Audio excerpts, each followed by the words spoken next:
नमस्कार, मेरा नाम है अनवर सिद्दीकी और आप देखना शुरू कर चुके हैं सत्य लाइव टीवी। दोस्तों, आसमान में इस समय बादल हैं, हल्की हल्की बारिश हो रही है और आपको पता होगा कि ये ठंड का दिन है। उत्तर भारत कड़ाके की ठंड से लड़ रहा है और जिस तरह से पिछले कई दिनों से आसमान को बादलों ने घेर रखा है, उन सब के बीच में यूपी की सियासी दलों ने उत्तर प्रदेश की जनता को घेर रखा है। आपको पता होगा कि 2022 में चुनाव की तारीखों का ऐलान हो चुका है। 403 विधानसभा सीटों के लिए उत्तर प्रदेश में चुनाव होने वाले हैं, जिसके लिए चुनाव आयोग ने भारत के 5 राज्यों में विधानसभा सीटों के लिए चुनाव तारीखों का ऐलान कर दिया है। जिसके बाद यूपी सहित उन 5 राज्यों में सियासत गर्म हो गई है।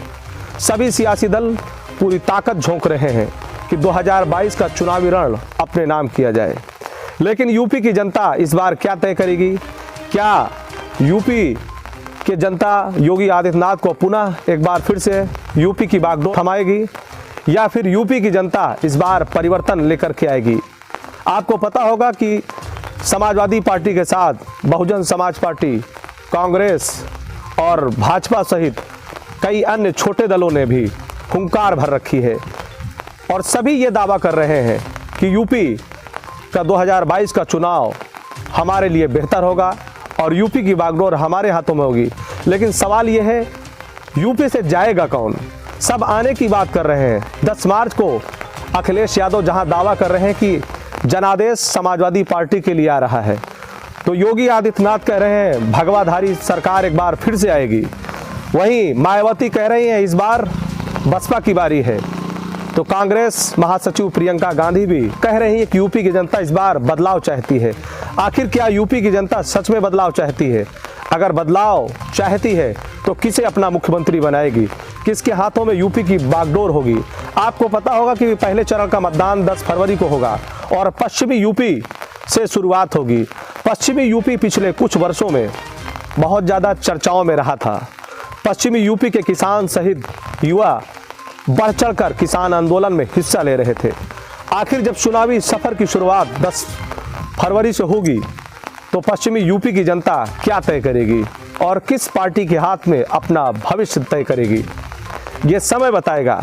लेकिन चुनाव आयोग ने साफ तौर पर कहा है, जिस तरह से कोविड-19 का एक बार फिर से तीसरे वेव का जो खतरा है उसको मद्देनजर रखते हुए चुनाव आयोग ने सभी सियासी दलों से, सभी राजनीतिक पार्टियों से आग्रह किया है, संदेश दिया है कि 15 जनवरी तक कोई भी राजनीतिक पार्टी सार्वजनिक जनसभा नहीं कर सकती। वर्चुअल जनसभाएं की जाएंगी और डिजिटल मीडिया का इस्तेमाल किया जाएगा। तारीखों के ऐलान के बाद सभी सियासी दल डिजिटल मीडिया का सहारा ले रहे हैं। सभी अपने अपने बैनर, अपने अपने टेम्पलेट के द्वारा जनता को रिझाने की कोशिश कर रहे हैं। सभी अपने मुद्दों के साथ, अपने घोषणा पत्र के साथ जनता के बीच में अपना मैसेज छोड़ रहे हैं कि यूपी की जनता क्या तय करेगी। और आपको पता होगा कि इस बार चुनाव आयोग ने कोविड-19 को देखते हुए सतर्कता बरतने का संकल्प उठाया है। चुनाव आयोग ने साफ तौर पर कहा है कि इस बार बूथों की संख्या अधिक होगी। 1250 से ज़्यादा, 1260 से ज़्यादा एक बूथ पर वोट नहीं पड़ेंगे। जो बुजुर्ग हैं, जिनकी उम्रें 80 वर्ष हैं और जो कोविड-19 के पेशेंट हैं, उनके लिए घर पर ही रहकर वोटिंग की व्यवस्था की जाएगी।